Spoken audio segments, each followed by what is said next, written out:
Hello everyone, welcome to computer science जी class. इस video के अंदर हम अंडरस्टैंड करेंगे आईपी एड्रेसिंग के बारे में। तो जल्दी से पहले मैं आपको ये बता देता हूँ कि इस वीडियो के अंदर आपको किन क्वेश्चंस के जवाब मिल जाएंगे। तो इसके अंदर हम अंडरस्टैंड करेंगे आईपी एड्रेस क्या होता है, उसके बाद हम अंडरस्टैंड करेंगे कि आईपी एड्रेस किसी नेटवर्क के अंदर क्यों यूज़ किया जाता है, आईपी एड्रेस के टाइप कौन कौन से हैं। उसके बाद हम अंडरस्टैंड करेंगे कि IPv4 जो वर्जन है आईपी एड्रेसिंग का, उसके जो अलग अलग फॉर्म्स होती हैं उनके बीच में हम कैसे कन्वर्ट करते हैं आईपी एड्रेसेस को। उसके साथ साथ हम अंडरस्टैंड करेंगे कि IPv4 वर्जन जो है आईपी एड्रेस का, उनकी कौन कौन सी क्लासेस होती हैं और उन क्लासेस को कैसे डिफ़ाइन किया जाता है, उनके अंदर कौन कौन से आईपी एड्रेस आते हैं। तो ये कुछ क्वेश्चंस हैं जो आपको इस वीडियो के अंदर क्लियर होंगे, अंडरस्टैंड होंगे, या जिनके बारे में आपको इस वीडियो के अंदर पता चलेगा। तो शुरू करते हैं। इससे पहले एक वीडियो हमने बनाई थी, जो लास्ट वीडियो थी उसके अंदर हमने जो टॉपिक लिया था उसके अंदर हमने अंडरस्टैंड किया था कि TCP/IP क्या होता है और क्या उनकी दोनों प्रोटोकॉल्स की वर्किंग होती है, TCP की क्या वर्किंग होती है और IP प्रोटोकॉल की क्या वर्किंग होती है। उसके अंदर आपने ये अंडरस्टैंड किया था कि जो IP प्रोटोकॉल होता है वो एड्रेसिंग सिस्टम को यूज़ करता है किसी भी डाटा को एक लोकेशन से दूसरी लोकेशन पे पहुंचाने के लिए। वो जो IP एड्रेसिंग सिस्टम यूज़ करता है IP का प्रोटोकॉल, उसी को हम IP एड्रेसिंग बोलते हैं। अब अंडरस्टैंड करते हैं IP एड्रेसिंग होती क्या है। किसी भी नेटवर्क के अंदर जितनी भी आप डिवाइसेस को कनेक्ट करते हैं, जितनी भी आप अलग अलग मशीन्स को किसी नेटवर्क के अंदर लगाते हैं, उन हर एक मशीन का एक यूनिक एड्रेस होता है, यूनिक नंबर उनको दे दिया जाता है जिसको हम IP एड्रेस बोलते हैं। तो आप अंडरस्टैंड कर सकते हैं कि कोई भी नेटवर्क बनाया हुआ आपने, अगर उसके अंदर 10 अलग अलग डिवाइसेस आपने 10 अलग अलग कंप्यूटर्स आपने लगाए हुए हैं, तो उन हर एक कंप्यूटर का एक अलग नंबर होगा, उनको दिया जाता है वो अलग नंबर, और उस नंबर को ही हम बोलते हैं कि वो एक IP एड्रेस है, इंटरनेट प्रोटोकॉल एड्रेस है। अगर आपके किसी भी डिवाइस के अंदर या किसी भी नेटवर्क के अंदर IP एड्रेस नहीं है और वो IP एड्रेस यूनिक नहीं है, तो आपकी मशीन या आपका कंप्यूटर या आपकी डिवाइस किसी दूसरी मशीन या दूसरे डिवाइस के साथ कनेक्ट नहीं कर पाएगी, उनके साथ कम्युनिकेशन नहीं कर पाएगी और ना ही नेटवर्क का फ़ायदा उठा पाएगी, ना ही इंफॉर्मेशन को एक्सचेंज कर सकेगी किसी दूसरी मशीन के साथ, ना ही किसी दूसरी मशीन की इंफॉर्मेशन अपने कंप्यूटर के ऊपर, अपनी मशीन के ऊपर देख पाएगी। तो हर एक मशीन जो किसी नेटवर्क के अंदर है, उस हर एक मशीन का एक यूनिक IP एड्रेस होना ज़रूरी होता है अगर उसने नेटवर्क के अंदर इंफॉर्मेशन को शेयर करना है एक दूसरे के साथ। यूनिक नंबर का मतलब क्या हो गया कि एक कंप्यूटर को अगर आपने कोई नंबर असाइन कर दिया, एक कंप्यूटर को अगर हमने IP एड्रेस असाइन कर दिया, तो वो वाला IP एड्रेस या वो वाला नंबर किसी दूसरी मशीन का, किसी दूसरे कंप्यूटर का, किसी दूसरी डिवाइस का उस नेटवर्क के अंदर नहीं हो सकता। ऐसा कभी भी पॉसिबल नहीं होगा कि एक ही नेटवर्क के अंदर आप same 2 IP address, same 2 numbers किन्हीं 2 मशीन्स को दे दो। तो हर एक मशीन का किसी नेटवर्क के अंदर, किसी एक नेटवर्क के अंदर डिफरेंट IP एड्रेस होना ज़रूरी होता है। आप IP एड्रेस को मोबाइल नंबर या टेलीफोन नंबर के साथ कंपेयर कर सकते हैं। जैसा कि हमें पता है कि कभी भी ऐसा पॉसिबल नहीं होता है कि सेम मोबाइल नंबर्स डिफरेंट लोगों के पास, डिफरेंट पर्सनस के पास अवेलेबल हो। हमेशा ही मोबाइल नंबर डिफरेंट होता है। अगर हम अलग अलग पर्सनस की बात करें, अलग अलग डिवाइसेस की बात करें, तो हर एक मोबाइल के अंदर या हर एक टेलीफोन के अंदर जो नंबर होता है, जो नंबर यूज़ किया जाता है, वो डिफरेंट होता है। ऐसा ही हर एक मशीन के अंदर, हर एक डिवाइस के अंदर जो किसी नेटवर्क के साथ जुड़ी हुई हैं, उनके अंदर अलग अलग IP एड्रेस को यूज़ किया जाता है। ऐसा इसलिए होता है क्योंकि जो IP एड्रेस होती है वो एक स्पेसिफिक लोकेशन को आइडेंटिफाई करने के लिए किसी नेटवर्क के अंदर यूज़ किया जाता है। अगर हम IP एड्रेस डिवाइस के अंदर यूज़ नहीं करेंगे तो उस डिवाइस की लोकेशन को आइडेंटिफाई करना नेटवर्क के अंदर पॉसिबल नहीं हो सकता है। इस IP एड्रेस की वजह से ही ऐसा पॉसिबल हो पाता है कि जो IP प्रोटोकॉल है वो पैकेट को ट्रांसफ़र कर पाता है किसी नेटवर्क के अंदर। ऐसा ही अगर हम अंडरस्टैंड करें, सपोज करो आपके किन्हीं 2 मशीन्स का, किन्हीं 2 कंप्यूटर्स का एक नेटवर्क के अंदर IP एड्रेस सेम है, तो उस केस में क्या होगा। सपोज करो किसी दूसरी मशीन ने किसी एक कंप्यूटर के ऊपर कोई डाटा भेजना है या सेंड करना है, तो उस केस में वो वहाँ पे नेटवर्क के अंदर कन्फ्यूज़न हो जाएगा कि किस एक्चुअल मशीन के ऊपर वो डाटा जो है वो सेंड होना चाहिए या पहुंचना चाहिए। क्योंकि 2 सेम IP एड्रेस हो जाएंगे, तो 2 सेम IP एड्रेसेस होने की वजह से नेटवर्क के अंदर कन्फ्लिक्ट आ जाता है और वो उसको रिजॉल्व नहीं कर पाता है, जिससे कि डाटा फिर ट्रांसफ़र नहीं हो पाता है उन 2 मशीन्स के ऊपर जिनका IP एड्रेस सेम होता है। इसीलिए नेटवर्क के अंदर कभी भी आईपी एड्रेस सेम नहीं होता है। अगर हम बात करें तो जो दो स्टैंडर्ड्स आईपी एड्रेसेस के लिए यूज़ किए जाते हैं वो हैं आईपी वर्जन 4, जिसको शॉर्ट फॉर्म में बोल देते हैं IPv4, और दूसरा होता है आईपी वर्जन 6 जिसको शॉर्ट फॉर्म में हम बोल देते हैं IPv6। अगर हम बात करें IPv4 की तो ये बहुत पुराना वर्जन है आईपी एड्रेसेस का, जो बहुत टाइम से यूज़ हो रहा है और अभी भी करंटली इसको यूज़ करते हैं, लेकिन इसके अंदर जो आईपी एड्रेसेस आते हैं वो इतने ज़्यादा नहीं आ सकते हैं, इसीलिए हमें दूसरे वर्जन की ज़रूरत पड़ी जिसको बोलते हैं IPv6। इसको हम आगे अंडरस्टैंड करते हैं। जो IPv4 होता है वो 32 बिट का एक आईपी एड्रेस होता है, 32 बिट का यूनिक आईपी एड्रेस होता है, जिसके अंदर हम 2⁻32 यूनिक आईपी एड्रेसेस को जनरेट कर सकते हैं। अब आप इसको अंडरस्टैंड कर सकते हो, इसको कैलकुलेट कर सकते हैं कि कितने मशीन्स को, कितनी डिवाइसेस को, कितने कंप्यूटर्स को ये यूनिक आईपी एड्रेस दे सकता है जो वर्जन 4 है आईपी एड्रेसेस का। अगर हम बात करें IPv6 की तो वो 128 बिट्स को यूज़ करता है अगर उसने कोई भी एक आईपी एड्रेस बनाना है। तो 128 का मीनिंग ये हुआ कि 2⁻128 unique IP addresses IP version 6 जो है वो जनरेट कर सकता है। अब आप इसको भी कैलकुलेट कर सकते हैं कि कितने ज़्यादा यूनिक मशीन्स को ये आईपी एड्रेस यूनिक जो है वो दे सकता है या प्रोवाइड कर सकता है। आईपी वर्जन 6 की ज़रूरत इसलिए पड़ी क्योंकि आईपी वर्जन 4 के अंदर जितने यूनिक आईपी एड्रेसेस जनरेट हो सकते थे वो सारे जनरेट कर लिए गए हैं, और इतनी ज़्यादा डिवाइसेस इंटरनेट के साथ या नेटवर्क के साथ जुड़ी हुई हैं कि वो जो उनको आईपी एड्रेस देने होते हैं वो IPv4 वर्जन के अंदर अवेलेबल नहीं हो सकते हैं। तो इसीलिए आईपी वर्जन 6 का यूज़ किया जाता है कुछ डिवाइसेस को यूनिक आईपी एड्रेस को देने के लिए। अब इसके अंदर बहुत सारे ऐसे इतने आईपी एड्रेस जनरेट किए जा सकते हैं जो जिनकी अगर हम बात करें क्वांटिटी जो है वो वर्जन 4 की क्वांटिटी से बहुत बहुत बहुत ज़्यादा है। तो इसका यूज़ किया करके किसी भी नेटवर्क के अंदर, इंटरनेट के अंदर जो डिवाइसेस जुड़ती जाती हैं उनको IP address, unique IP address assign किया जा सकता है। आगे हम जो देखेंगे इस वीडियो के अंदर वो हम IPv4 के ऊपर ज़्यादा कंसंट्रेट करेंगे, इसकी हम क्लासेस देखेंगे, इसका हम कन्वर्जन देखेंगे from one form to another form. तो IPv4 जो एड्रेसेस होते हैं उनको हम दो फॉर्म के अंदर लिख सकते हैं। पहली होती है जो फॉर्म इसको लिखने की उसको बोलते हैं डॉटर डेसिमल नोटेशन, जिसके अंदर हम IPv4 को लिख सकते हैं। जैसे कि एग्जांपल के लिए यहाँ पे दिया हुआ है, ये जो यहाँ पे एग्जांपल दी हुई है 192.168.154.75, इसको हम बोलते हैं daughter decimal notation of IPv4 address. अब यहाँ पे डॉटर क्यों बोल रहे हैं, क्योंकि आप यहाँ पे जैसे देख भी सकते हैं एग्जांपल के अंदर कि हमने डॉट्स बीच में यूज़ किए गए हैं इन नंबर्स के बीच में। तो ये 4 अलग अलग नंबर्स हैं जिनका यूज़ किया जाता है डेसिमल नोटेशन जब हम यूज़ करते हैं IPv4 की। दूसरी जो फॉर्म होती है वो होती है बाइनरी फॉर्म। बाइनरी फॉर्म के अंदर हम बाइनरी नंबर्स को यूज़ करते हैं। बाइनरी नंबर्स कौन से होते हैं, वो होते हैं 0 या फिर 1। 0 और 1 को ही यूज़ किया जाता है जब भी हमने बाइनरी फॉर्म के अंदर आईपी एड्रेस को लिखना होता है। जैसे कि आप यहाँ पे एग्जांपल देख सकते हैं, इस एग्जांपल के अंदर डॉट से पहले भी 8 बिट्स को यूज़ किया गया है, मतलब कहने का कि 8 ऐसी बिट्स को यूज़ किया गया है जिनके अंदर 0 या 1 लिखा गया है, और डॉट के बाद भी ऐसे ही किया गया है। जो IPv4 वर्जन है जैसा कि आपने ऊपर भी देखा वो एक 32 बिट का आईपी एड्रेस होता है। आप यहाँ से अब उसको आप अंडरस्टैंड कर सकते हैं कि 32 बिट का मीनिंग क्या है।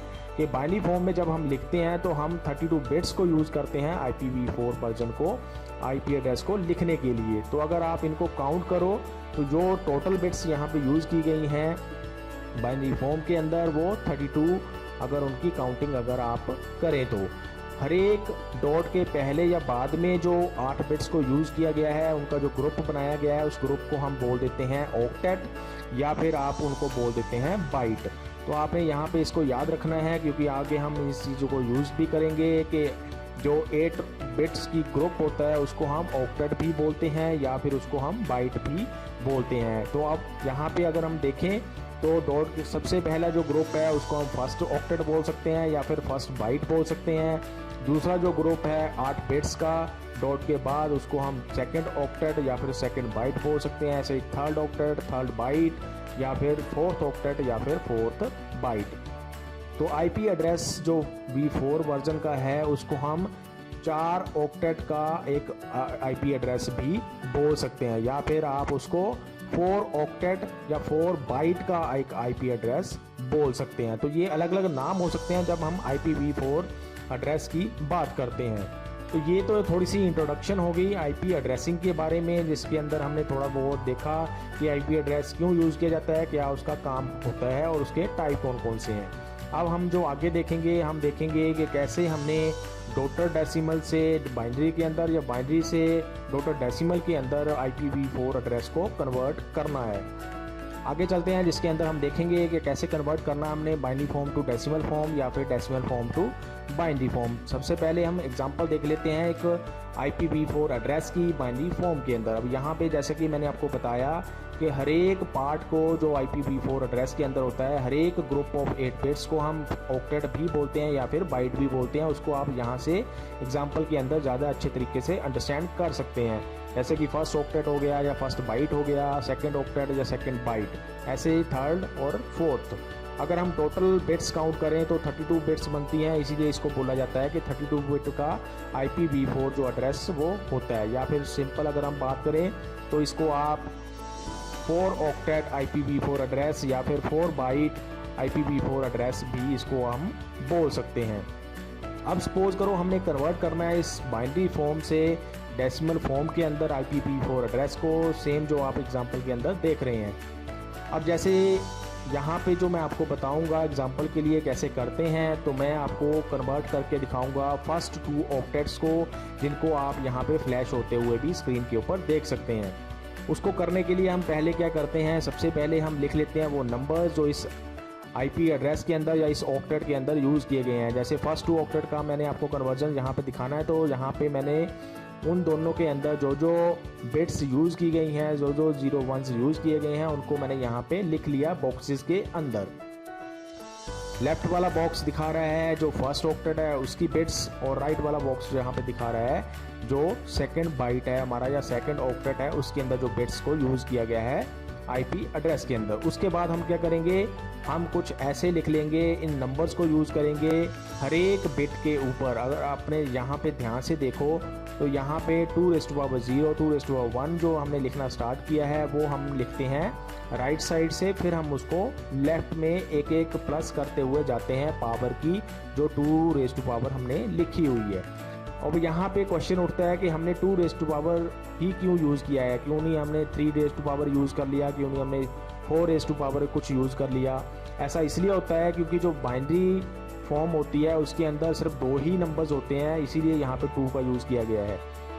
तो ये अब आपको अंडरस्टैंड हो गया होगा कि 2 क्यों यूज़ किया गया है। तो ये हमने लिख लिया, हर एक बिट के ऊपर हमने 2⁻0 से स्टार्ट करना है और बिल्कुल राइट साइड से स्टार्ट करना है। फिर हम लिखेंगे दूसरी बिट के ऊपर 2⁻1, तीसरी बिट के ऊपर हम जाएंगे 2⁻2, ऐसे लेफ्ट में हम जाते रहेंगे जब तक हमारे पास लास्ट बिट के ऊपर हम नहीं पहुंच गए। जैसे यहाँ पे लास्ट बिट के ऊपर आ गया 2⁻7। तो ये चीज़ लिखने के बाद अब हम क्या करेंगे, हमने करना होता है इन दोनों नंबर्स की कैलकुलेशन मल्टीप्लाई करने के बाद, फिर हम हर एक नंबर की जो कैलकुलेशन आती है मल्टीप्लाई करने के बाद उसको प्लस कर देते हैं, उनको आपस में ऐड कर देते हैं। उसके बाद जो नंबर हमें मिलता है उसको हम बोलते हैं डेसिमल नंबर, उसको डेसिमल फॉर्म के अंदर लिखने के लिए हम यूज़ करते हैं। अब वो कैसे करते हैं, उसके बाद सपोज करो हम लिख लेंगे ऐसे, जिसके अंदर जैसे कि मैंने आपको बताया कि जो हमने 2 लिखी हुई है उसके नीचे जो बिट है उसके साथ हमने उसको मल्टीप्लाई कर देना है। जैसे कि आप अगर बिल्कुल लेफ़्ट से शुरू करो तो 2⁻7 है, तो उसके नीचे 1 बिट है, 1 लिखा हुआ है, तो उसको हमने मल्टीप्लाई कर दिया आपस के। फिर हम उसके आगे लिख देंगे प्लस के बाद हम क्या लिखेंगे 2⁻6, जैसे कि यहाँ पे आप देख सकते हैं, और उसके नीचे बिट है 1, तो हमने 1 के साथ उसको मल्टीप्लाई कर दिया। फिर आगे हो गया प्लस, फिर है हमारा 2⁵ और उसके नीचे बिट है 0, तो इसलिए हम 0 से उसको मल्टीप्लाई कर रहे हैं। ऐसे ही प्लस 2⁴, उसके नीचे बिट है 0, तो हम 0 से इसको मल्टीप्लाई कर रहे हैं। ऐसे करते करते आपने पूरा इसको कैलकुलेट करना है।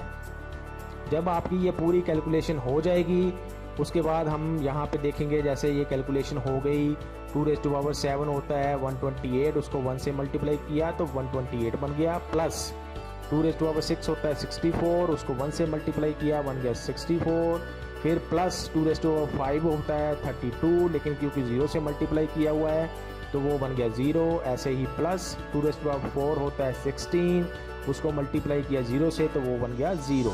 ऐसे ही 2⁻3 उसको मल्टीप्लाई किया 0 से तो बन गया 0, फिर प्लस 2⁻2 और उसको मल्टीप्लाई किया 1 से तो वो बन गया 4। ऐसे ही 2⁻1 वो बन गया 0 क्योंकि 0 से मल्टीप्लाई कर रहे हैं उसको हम। फिर जो प्लस लास्ट में आया 2⁻0, 2⁻0 होता है 1 और उसको हम मल्टीप्लाई कर रहे हैं 1 के साथ तो वो बन गया 1। जब हम इस सारी को कैलकुलेट करके प्लस कर देंगे, सम कर देंगे तो हमारा जो नंबर्स आते हैं वो नंबर आएंगे ऐसे।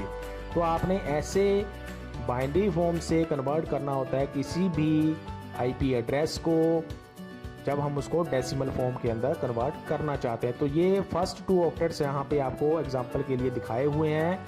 नेक्स्ट 2 ऑक्टेट्स को भी आप ऐसे ही कैलकुलेट कर सकते हैं अगर आपने पूरा आईपी एड्रेस डेसिमल फॉर्म के अंदर कन्वर्ट करना है। जैसे कि अगर हम इस सारे का डेसिमल फॉर्म के अंदर लिखना चाहें तो आप यहाँ पे जैसे फर्स्ट 2 ऑक्टेट की हमें वैल्यूज़ मिल गई हैं। जैसे फर्स्ट ऑक्टेट की वैल्यू है 197, तो हमने यहाँ पे आप देख सकते हो 197 लिख दिया, फिर आगे लगाना हमने डॉट।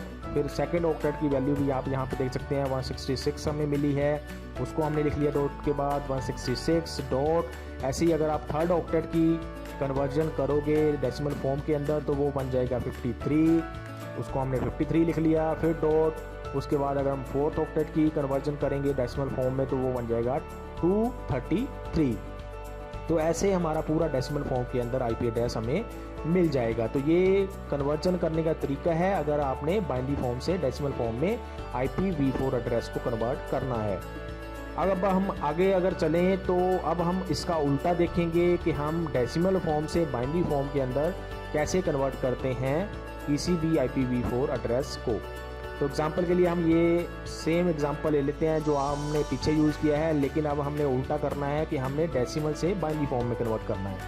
तो हमारे पास डेसिमल जो आईपी एड्रेस है वो यहाँ पे लिखा हुआ है 197.126.53.223।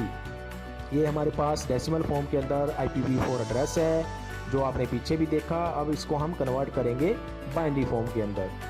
तो उसके लिए हम क्या करेंगे, हम एक इसको जैसे आप LCM भी निकालते हैं वैसे ही इसको कैलकुलेट करना शुरू करेंगे। सबसे पहले हम लिख लेंगे, अब यहाँ पे जो मैं आपको एग्जांपल दिखा रहा हूँ वो भी मैं आपको पहले 2 ऑक्टेट्स की ही दिखा रहा हूँ, पहले 2 पार्ट्स को ही, पहले 2 बाइट्स को ही मैं कन्वर्ट करूँगा बाइनरी फॉर्म के अंदर। अब जैसे इन दोनों एग्जांपल को हमने करना है तो हम क्या करेंगे, पहले वो 2 नंबर्स हम यहाँ पे लिख लेंगे। जैसे 197 लिख लिया जो फर्स्ट ऑक्टेट की वैल्यू है, और जो हम 166 है उसको हम सेकंड ऑक्टेट से लेके यहाँ पे लिख लिया। अब उसको हम करते जाएंगे 2 से डिवाइड, और जो हमारे पास रिमाइंडर बचता जाएगा उसको फिर हम यूज़ करेंगे बाइनरी फॉर्म बनाने के लिए। अब ये किया मैंने पहली बार डिवाइड 197, जैसे एग्जांपल है 197 को अगर हम 2 से डिवाइड करते हैं तो 98 × 2 अगर हम करें तो वो बनता है 196, और रिमाइंडर हमारा बच गया 1, और उसको 1 को हमने लिख लिया राइट साइड में जो ग्रीन कलर में आप देख सकते हैं। उसके बाद फिर से हमने 2 से डिवाइड किया अब 98 को, तो 98 को जैसे ही डिवाइड करते हैं हम तो वो 49 × 2 अगर हम करें तो वो 98 ही होता है, मतलब पूरा का पूरा 98 डिवाइड हो रहा है, इसलिए हमारे पास रिमाइंडर कुछ नहीं बचा तो हम लिख लेते हैं 0। जब रिमाइंडर कुछ नहीं बचता है तो हम 0 लिख लेते हैं जैसे कि राइट साइड में यहाँ पे लिखा हुआ है। उसके बाद अगर हम आगे चलें तो उसके बाद हम करेंगे 49 को डिवाइड 2 से, अगर हम करें 24 × 2 तो 48 बनता है। 48 का मतलब ये है कि हमारे पास 1 जो है वो रिमाइंडर बच गया, उसको हमने लिख लिया राइट साइड के अंदर। उसके बाद आगे अगर हम चलें तो 24 को आप डिवाइड करेंगे 2 के साथ तो 12 × 2 होता है 24, रिमाइंडर कुछ नहीं बचा, 0 लिख लिया। उसके बाद 12 को डिवाइड करेंगे 2 से, 6 × 2 होता है 12, रिमाइंडर कुछ नहीं बचा, 0 लिख लिया। फिर से हम आगे चलेंगे, 6 को डिवाइड करेंगे 3 × 2 होता है 6, फिर से कोई रिमाइंडर नहीं बचा तो हमने लिख लिया 0। अब दोबारा से हम 3 को डिवाइड करेंगे 2 के साथ तो वो 2 × 1 होता है 2, रिमाइंडर बच गया 1, वो 1 हमने लिख लिया राइट साइड के अंदर, और जो जिससे डिवाइड किया था वो 1 बच गया हमारे पास 3 के नीचे। तो जब तक बिल्कुल लास्ट में हमारे पास 0 या फिर 1 नहीं बचता है, तब तक हमने ये डिवाइड का प्रोसेस करते जाना है 2 से किसी भी नंबर को। जब आपके पास बिल्कुल लास्ट में 0 या फिर 1 बच गया, तब आपने इस प्रोसेस को रोक देना है। फिर हम अब लिखेंगे कैसे इसको बाइनरी फॉर्म के अंदर। अब ये हमारी बाइनरी फॉर्म बन गई है, अब हम इसको लिखेंगे कैसे। उसके लिए यहाँ पे अब एरो के ऊपर आपने ध्यान देना है कि हमने नीचे से शुरू करना होता है और ऊपर को हम जाते हैं। नीचे से भी कहाँ से शुरू करेंगे, हम जो 1 के नीचे 3 के नीचे 1 लिखा हुआ है उसको पहले लिखना है हमने, फिर हमने जो ग्रीन कलर में लिखे हुए हैं वो सारे लिखने हैं।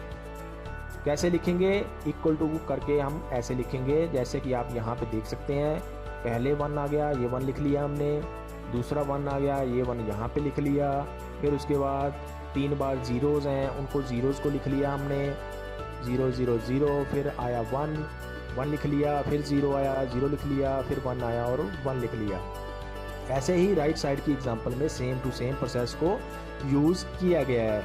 अब ये तो फर्स्ट 2 ऑक्टेट्स को हमने यहाँ पे कन्वर्जन करके देख ली। अब जो नेक्स्ट 2 ऑक्टेट्स हैं जिसमें 53 लिखा हुआ है या फिर 233 लिखा हुआ है, इनको भी आप सेम प्रोसेस का यूज़ करके, सेम मेथड का यूज़ करके कन्वर्ट कर सकते हैं। जब आप ये सारा प्रोसेस करोगे तो आपको जो बाइनरी फॉर्म के अंदर IP एड्रेस मिलेगा वो आपको कुछ ऐसा दिखाई देगा जो हमने पीछे भी कन्वर्ट करके देखा डेसिमल फॉर्म के अंदर। अगर सपोज करो आपने कोई नंबर को यहाँ पे इस मेथड का यूज़ करके डिवाइड करना शुरू किया और आपके पास टोटल जो बिट्स बनती हैं वो 8 बिट्स नहीं बनी। सपोज करो आपने कोई नंबर ऐसा लिया, जैसे 53 की एग्जांपल है यहाँ पे। जब आप 53 को ऐसे प्रोसेस का यूज़ करके, ऐसे मेथड का यूज़ करके डिवाइड करोगे तो जो टोटल बिट्स आपके पास बनेंगी वो 8 बिट्स नहीं बनेगी, वो 8 बिट्स से कम बिट्स बनेंगी। तो उस केस में हम क्या करते हैं, क्योंकि हमने बाइनरी फॉर्म के अंदर 8 बिट्स का ही यूज़ करके लिखना होता है, तो हम जितनी बिट्स बनी हैं और जितनी बिट्स हमें और चाहिए 8 बिट्स बनाने के लिए टोटल, उतनी बिट्स की हम जीरोस लगा लेते हैं लेफ़्ट साइड के अंदर। जैसे कि आप यहाँ पे देख सकते हैं 53 की जो बाइनरी फॉर्म बनेगी वो बनेगी 110101। तो इसमें 6 बिट्स यूज़ हो रही हैं, टोटल 8 बिट्स नहीं यूज़ हो रही हैं। तो 2 बिट्स जो हमारी बच गई हैं उनकी जगह पे हम 0 लिख देते हैं लेफ़्ट साइड के अंदर। राइट साइड में नहीं लिखना है, राइट साइड में अगर आप लिखोगे तो वो गलत हो जाएगा। ये ज़रूर ध्यान रखना है कि हम लेफ़्ट साइड के अंदर लिखते हैं ज़ीरोज़ को जब भी हमने टोटल बिट्स 8 बिट्स बनानी होती हैं, जब हमारे पास IP एड्रेस के अंदर 8 बिट्स से कम बिट्स होती हैं। तो ये पूरा मेथड है जिसको आपको पूरा पता होना चाहिए, जिसको हम आगे वीडियो के अंदर यूज़ भी करेंगे जब हम क्लासेस ऑफ IP एड्रेस पढ़ेंगे। तो यहाँ से आपको पूरा आइडिया हो गया होगा कैसे हमने बाइनरी फॉर्म से डेसिमल फॉर्म में कन्वर्जन करनी है या फिर डेसिमल फॉर्म से बाइनरी फॉर्म के अंदर कन्वर्जन करनी है किसी भी IP4 एड्रेस सिस्टम की। अब हम अंडरस्टैंड कर लेते हैं क्लासेस ऑफ IP एड्रेसेस के बारे में। IP एड्रेसेस की क्लासेस कौन कौन सी होती हैं और हर एक IP एड्रेस की क्लास के अंदर कौन कौन से IP एड्रेसेस आते हैं। जो IPv4 एड्रेस होता है उसके 2 पार्ट्स होते हैं, 2 पार्ट्स के अंदर हम उसको डिवाइड कर सकते हैं। पहला जो पार्ट होता है वो होता है नेटवर्क ID। अब आपको बताया हुआ है कि एक बड़े नेटवर्क के अंदर कई सारे छोटे छोटे नेटवर्क्स हो सकते हैं जिनको मिला के वो बड़ा नेटवर्क बनाया जाता है। जैसे एग्जांपल के लिए हम इंटरनेट ले सकते हैं। इंटरनेट एक बहुत बड़ा नेटवर्क है जिसके अंदर थ्रू आउट द वर्ल्ड कई सारे नेटवर्क्स को आपस में जोड़ा गया है। अलग अलग नेटवर्क को आइडेंटिफाई करने के लिए एक ID होती है जो IP एड्रेस के अंदर ही यूज़ की जाती है और उस ID से आइडेंटिफाई किया जाता है कि कौन सा नेटवर्क है और उस ID को ही बोला जाता है कि वो एक नेटवर्क ID है। IP एड्रेस के अंदर ही ये ID होती है। कहाँ पे होती है इसको हम आगे देखेंगे। दूसरा जो इसका पार्ट होता है वो होती है होस्ट ID। होस्ट ID क्या आइडेंटिफाई करती है, ये किसी नेटवर्क के अंदर किस डिवाइस को हमने वो IP एड्रेस दिया हुआ है उसको आइडेंटिफाई करती है। तो नेटवर्क ID जो है वो आइडेंटिफाई करेगा नेटवर्क को और जो होस्ट ID है वो आइडेंटिफाई करेगा किसी डिवाइस को, किसी मशीन को, किसी नेटवर्क के अंदर। तो ये 2 पार्ट से हम IPv4 एड्रेस को डिनोट करते हैं। जो IPv4 एड्रेस होता है उसकी 5 क्लासेस होती हैं। 5 क्लासेस के अंदर इसको हम डिवाइड करते हैं।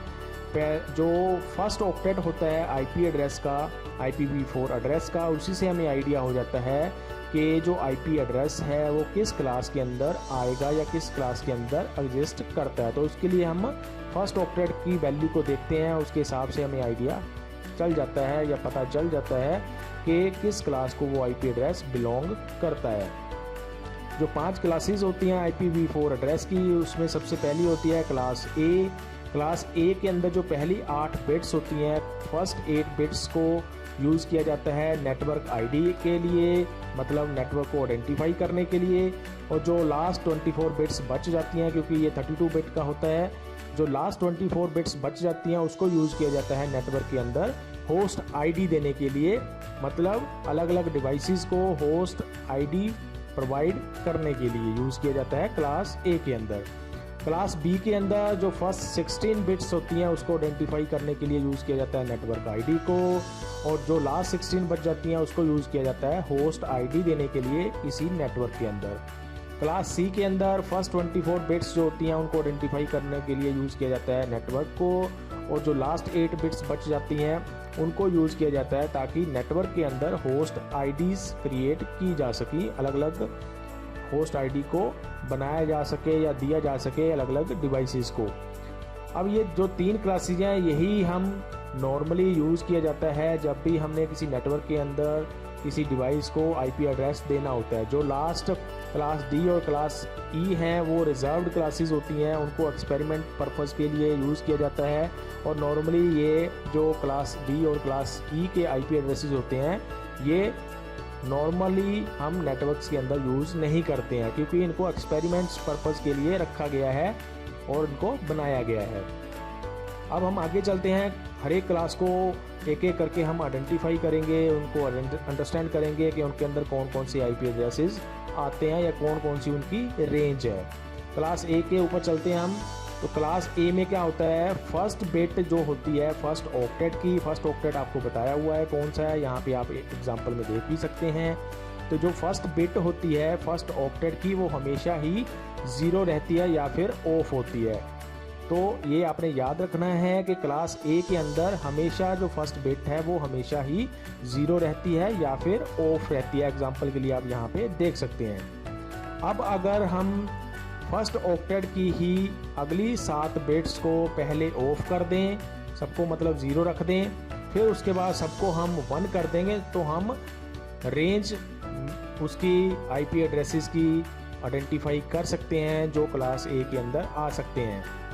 अब यहाँ पे आपको 7 बिट्स ही क्यों बोला, क्योंकि आपने जैसे पीछे भी देखा कि क्लास आइडेंटिफाई करने के लिए किसी भी आईपी एड्रेस की हम फर्स्ट ऑक्टेट को ही देखते हैं, इसीलिए यहाँ पे फर्स्ट ऑक्टेट की ही बात हो रही है। तो फर्स्ट ऑक्टेट में भी पहली बिट जो है वो क्लास ए के अंदर हमेशा 0 रहती है। अगर हम 7 बिट्स को फर्स्ट ऑक्टेट की 7 बिट्स को पहले 0 कर दें और फिर सबको बाद में 1 कर दें, तो उससे हमें रेंज मिल जाएगी कि किस रेंज की आईपी एड्रेसेस क्लास ए के अंदर आ सकते हैं। जैसे कि यहाँ पे एग्जांपल देखो, पहले हमने जो 7 बिट्स थी पहली बिट के बाद उनको सबको 0 कर दिया, तो उससे हमें पता चल गया कि 0 से ये आईपी एड्रेस शुरू होता है फर्स्ट ऑक्टेट के अंदर। जो अगर हम 7 बिट्स को सबको 1 कर दें, जो अगली 7 बिट्स हैं फर्स्ट बिट के बाद फर्स्ट ऑक्टेट के अंदर, तो हमें उसका मैक्सिमम आईपी एड्रेस की वैल्यू मिल जाएगी कि मैक्सिमम आईपी एड्रेस की वैल्यू कौन सी होगी फर्स्ट ऑक्टेट के अंदर। जैसे अगर आप इसको कैलकुलेट करो, जैसे कि आपने पीछे देखा कैसे हम कैलकुलेट करते हैं बाइनरी फॉर्म टू डेसिमल में, तो आपको ये जो वैल्यू है यहाँ पे जो आप देख रहे हो ये 127 इसकी डेसिमल वैल्यू बनेगी। तो यहाँ से आपको रेंज मिल जाएगी कि 0 से लेके 127 के बीच में जो आईपी एड्रेसेस होंगे फर्स्ट ऑक्टेट के जिनकी वैल्यू 0 से लेके 127 के बीच में होगी, वो सारे के सारे आईपी एड्रेसेस क्लास ए के अंदर आएंगे। अब जहाँ पे आगे XXX लिखा हुआ है अगले 3 ऑक्टेट्स के लिए, उनकी जगह पे हम क्या यूज़ कर सकते हैं, उनकी जगह पे हमेशा ही 0 से लेके 255 तक वैल्यू रहती है। मतलब 0 से लेके 255 तक की कोई भी वैल्यू उस आईपी एड्रेस के अंदर हो सकती है। मतलब ध्यान देने वाला यहाँ पे ये है कि फर्स्ट ऑक्टेट के ऊपर ज़्यादा हमने ध्यान देना है, उसके ऊपर ज़्यादा कंसंट्रेट करना है किसी भी क्लास के अंदर, क्योंकि उसी से हमें आइडेंटिफाई होता है कि किस क्लास में आईपी एड्रेस एग्जिस्ट करता है। क्योंकि जो लास्ट के 3 ऑक्टेट्स होते हैं उनमें हमेशा ही वैल्यू 0 से लेके 255 के बीच में कोई भी वैल्यू हो सकती है।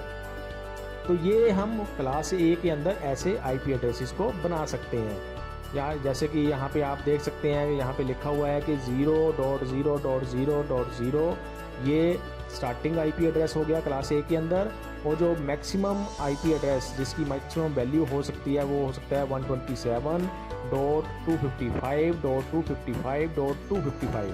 अब यहाँ पे क्वेश्चन उठता है कि 255 भी मैक्सिमम वैल्यू क्यों है, इससे ज़्यादा क्यों नहीं हो सकती है? क्योंकि 255 वैल्यू तब आती है जब हम सारी की सारी 8 की 8 बिट्स को 1 में कन्वर्ट कर देते हैं, मतलब उसको ऑन रखते हैं।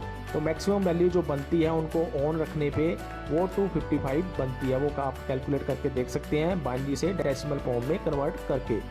तो यहाँ से आपको आइडिया हो जाएगा कि क्लास A के अंदर कौन कौन से आईपी एड्रेसेस आ सकते हैं।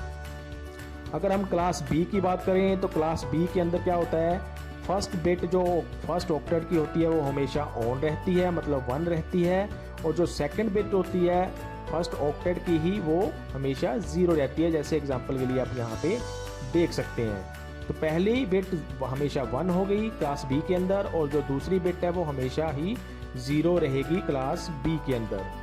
अब अगर हम अगली जो 6 बिट्स हैं फर्स्ट ऑक्टेट्स की उनको पहले 0 कर दें सबको, फिर उन सबको हम 1 कर दें, तो क्लास B के जो रेंज है आईपी एड्रेसेस की वो हमें मिल जाएगी। वो कैसे करेंगे, जैसे कि आप यहाँ पे देख सकते हो, सबसे पहले हमने जो पहली 2 बिट्स थी वो तो फिक्स रहेंगी, पहली 1 और दूसरी 0। उसकी अगली वाली जो 6 बच गई हैं उनको यहाँ पे जैसे है उनको सबसे पहले हमने 0 कर दिया ताकि हमें लोवेस्ट वैल्यू मिल जाए। जैसे इसकी वैल्यू बन जाएगी 128। अगर हम सबको 6 बिट्स को 1 कर दें, पहली 2 बिट्स तो हमारी फिक्स ही हैं, अगर अगली 6 बिट्स को हम 1 कर दें तो जो मैक्सिमम वैल्यू हमें इस आईपी एड्रेस के अंदर फर्स्ट ऑक्टेट की मिल सकती है वो बनेगी 191। इसको आप कैलकुलेट करके देख सकते हैं, प्रोसीजर आपको बताया हुआ है। अब अगर हमने रेंज आइडेंटिफाई करनी है तो इसके अंदर कौन सी रेंज आ सकती है, 128.0.0.0। यहाँ से इसका आईपी एड्रेस स्टार्ट होगा क्लास B का, और मैक्सिमम जो आईपी एड्रेस की वैल्यू हो सकती है वो इसके अंदर हो सकती है क्लास B में 191.255.255.255। तो यहाँ से आपको इस क्लास के अंदर कौन कौन सी आईपी एड्रेसेस आते हैं वो आपको आइडेंटिफाई हो जाएंगे। यहाँ पे भी आपने फर्स्ट ऑक्टेट के ऊपर ही ज़्यादा ध्यान देना है, क्योंकि जो लास्ट के 3 ऑक्टेट्स हैं उनके अंदर हम वैल्यू 0 से लेकर 255 के बीच में कोई भी रख सकते हैं। अगर हम क्लास C की बात करें तो क्लास C के अंदर क्या होता है, फर्स्ट 2 बिट्स जो होती हैं फर्स्ट ऑक्टेट की वो हमेशा 1 रहती हैं या ऑन रहती हैं, और जो थर्ड बिट होती है वो हमेशा ही इसके अंदर ऑफ रहती है। एग्जांपल के लिए आप यहाँ पे देख सकते हैं। अब अगर हम उसके बाद वाली जो 5 बिट्स बच गई फर्स्ट ऑक्टेट के अंदर, अगर हम उनको पहले सबको 0 कर दें फिर उन सबको हम 1 कर दें तो उससे हमें रेंज मिल जाएगी जो क्लास C के अंदर आईपी एड्रेसेस आते हैं। जैसे एग्जांपल के लिए यहाँ पे आप देख सकते हैं कि अगर हमने लोवेस्ट वैल्यू देखनी है कौन सी आ सकती है क्लास C के अंदर, तो हम क्या करेंगे, पहली 3 बिट्स तो फिक्स ही रहेंगी, जिसके अंदर पहली 2 बिट्स हमेशा 1 रहेंगी और तीसरी बिट हमेशा 0 रहेगी। अब अगली 5 बिट्स को अगर हम पहले 0 कर दें तो उससे हमें लोवेस्ट वैल्यू मिल जाएगी जो बन रही है यहाँ पे 192। अगर हम उसके बाद अगली 5 बिट्स को 1 कर दें तो उससे हमें मैक्सिमम वैल्यू मिल जाएगी क्लास C आईपी एड्रेसेस की, जो मैक्सिमम वैल्यू हमें हो सकती है क्लास C के अंदर, वो बनेगी 223। तो ऐसे हम रेंज आइडेंटिफाई कर सकते हैं क्लास C के अंदर। यहाँ से आपको आइडिया हो जाएगा कि क्लास C के अंदर कौन कौन सी आईपी एड्रेसेस आ सकते हैं। मतलब कहने का 192.0.0.0 यहाँ से आईपी एड्रेस की क्लास ये शुरू होती है, और 223.255.255.255 तक इसकी मैक्सिमम वैल्यू होती है क्लास C के अंदर। अब हम चलते हैं क्लास D के ऊपर, जिसके अंदर क्या होता है, जो फर्स्ट 3 बिट्स होती हैं फर्स्ट ऑक्टेट की वो हमेशा ही 1 रहती हैं और जो फोर्थ बिट होती है वो हमेशा ही 0 रहती है क्लास डी के अंदर। जैसे कि एग्जांपल के लिए आप यहाँ पे देख सकते हैं पहली 3 बिट्स जो हैं वो हमेशा 1 रहेंगी और जो चौथी बिट्स है वो हमेशा 0 रहेगी। उसकी अगली 4 जो बिट्स हैं जो फर्स्ट ऑक्टेट के अंदर बच गई हैं उनको अगर हम पहले 0 कर दें फिर बाद में अगर हम उनको 1 कर दें तो उससे हमें रेंज मिल जाएगी कि कौन सी रेंज के आईपी एड्रेसेस क्लास डी के अंदर आ सकते हैं। कैसे करेंगे, जैसे कि यहाँ पे लिखा हुआ है लोएस्ट वैल्यू अगर हमने गेट करनी है तो हम क्या करेंगे, पहली 3 बिट्स तो हमेशा इसमें ऑन रहेगी या 1 रहेंगी और चौथी बिट हमेशा ही 0 रहेगी। अगली 4 बिट्स को पहले हम 0 कर देते हैं सबको सारी, तो उससे हमें लोएस्ट वैल्यू मिल जाएगी फर्स्ट ऑक्टेट की जो हम इस आईपी एड्रेस की जो इस क्लास डी के अंदर आ सकते हैं। जैसे 224 वो वैल्यू बन गई जो लोएस्ट वैल्यू क्लास डी के अंदर आईपी एड्रेस की आ सकती है फर्स्ट ऑक्टेट के अंदर। और अगर हम मैक्सिमम वैल्यू की बात करें तो वो हमें कैसे मिलेगी, जब हम लास्ट की 4 बिट्स को फर्स्ट ऑक्टेट के अंदर 1 लिख देंगे तो उससे जो कैलकुलेशन करने के बाद हमें डेसिमल वैल्यू मिलेगी वो बनेगी 239 और ये मैक्सिमम वैल्यू है आईपी एड्रेस की फर्स्ट ऑक्टेट के अंदर जो क्लास डी में आ सकते हैं। तो इससे हमें रेंज आइडेंटिफाई हो गई क्लास डी के अंदर जो आईपी एड्रेसेस आ सकते हैं और वो रेंज यहाँ पे लिखी हुई है, आप इसको देख सकते हैं। अब यहाँ पे जैसे मैंने आपको पहले भी बताया कि क्लास डी जो है वो रिजर्व्ड क्लास होती है, वो मल्टीकास्ट एड्रेसेस के लिए यूज़ किया जाता है। मल्टीकास्ट क्या होता है, अगर आपने एक से ज़्यादा डिवाइसेस को एक मैसेज को सेंड करना है, ग्रुप ऑफ डिवाइसेस को सेंड करना है तो उसको हम मल्टीकास्ट बोलते हैं। मतलब एक ग्रुप बना दिया जाता है और उस ग्रुप के अंदर कई सारी अलग अलग मशीन्स हो सकती हैं। एक मैसेज जो हम सेंड करते हैं वो पूरे के पूरे ग्रुप के अंदर ही हम सेंड कर देते हैं और उस ग्रुप के अंदर जितनी भी मशीन्स या डिवाइसेस होंगी सबको वो मैसेज मिल जाता है या पहुंच जाता है, उसको बोलते हैं मल्टीकास्ट। तो क्लास डी जो है वो मल्टीकास्ट के लिए यूज़ किया जाता है, उसके अंदर थोड़ी बहुत एक्सपेरिमेंट्स करने के लिए इसको यूज़ किया जाता है। नॉर्मली इसको हम यूज़ नहीं करते हैं इंटरनेट के ऊपर। उसके बाद जो लास्ट क्लास होती है वो क्लास ई है। क्लास ई के अंदर क्या होता है, जो फर्स्ट 4 बिट्स होती हैं फर्स्ट ऑक्टेट की उसको हमेशा ही 1 रखा जाता है, 0 का इसमें कोई फंडा नहीं है। मतलब कहने का ये हो गया फर्स्ट ऑक्टेट के अंदर जो पहली 4 बिट्स हैं उनको हमेशा ही इसके अंदर 1 रखा जाता है। अब अगर हम आगे चलें तो अगर हम लास्ट की 4 बिट्स को पहले सबको 0 कर दें फिर सबको हम 1 कर दें तो उससे हमें रेंज मिल जाएगी कि क्लास ई के अंदर कौन कौन से आईपी एड्रेसेस आ सकते हैं। कैसे करेंगे, पहली 4 बिट्स तो हमेशा 1 ही रहेंगी, यहाँ पे लिख दिया 1 1 1 1 और उसके बाद जो पहली 4 बिट्स के बाद जो लास्ट की 4 बिट्स बचती हैं फर्स्ट ऑक्टेट के अंदर उनको हमने कर दिया 0, जिससे हमें लोएस्ट वैल्यू मिल गई जो क्लास ई के अंदर फर्स्ट ऑक्टेट की आ सकती है जो बनती है 240, वो आप यहाँ पे देख सकते हैं। अगर हम लास्ट की 4 बिट्स को सबको 1 1 1 कर दें तो उससे हमें मैक्सिमम वैल्यू मिल जाएगी क्लास ई के अंदर जो आईपी एड्रेस की बन सकती है फर्स्ट ऑक्टेट के अंदर जो बनती है 255। जैसा कि मैंने आपको पहले भी बताया कि 255 हम मैक्सिमम वैल्यू क्यों यूज़ करते हैं इसके अंदर। तो अगर आपने 8 की 8 बिट्स को 1 1 1 कर दिया और उनको आप कैलकुलेट करो डेसिमल के अंदर कन्वर्ट करो तो जो मैक्सिमम वैल्यू बनती है वो बनती है 255, इसीलिए यहाँ पे 255 लिखा हुआ है। तो ये रेंज जो है क्लास ई के अंदर जो आती है वो आप यहाँ पे देख सकते हैं। क्लास ई के जो आईपी एड्रेसेस होते हैं वो भी रिजर्व्ड होते हैं और उनको एक्सपेरिमेंट्स के लिए यूज़ किया जाता है।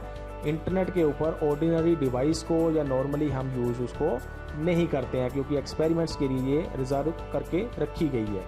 तो ये सारा टॉपिक था आईपी एड्रेसिंग सिस्टम का और क्लासेस का जो IPv4 एड्रेस के अंदर हम यूज़ करते हैं। आपको कोई भी क्वेश्चन है, कोई भी क्वेरी है इनके बारे में तो आप कमेंट सेक्शन के अंदर पूछ सकते हैं। अभी के लिए इस वीडियो के अंदर इतना ही। Thanks for watching.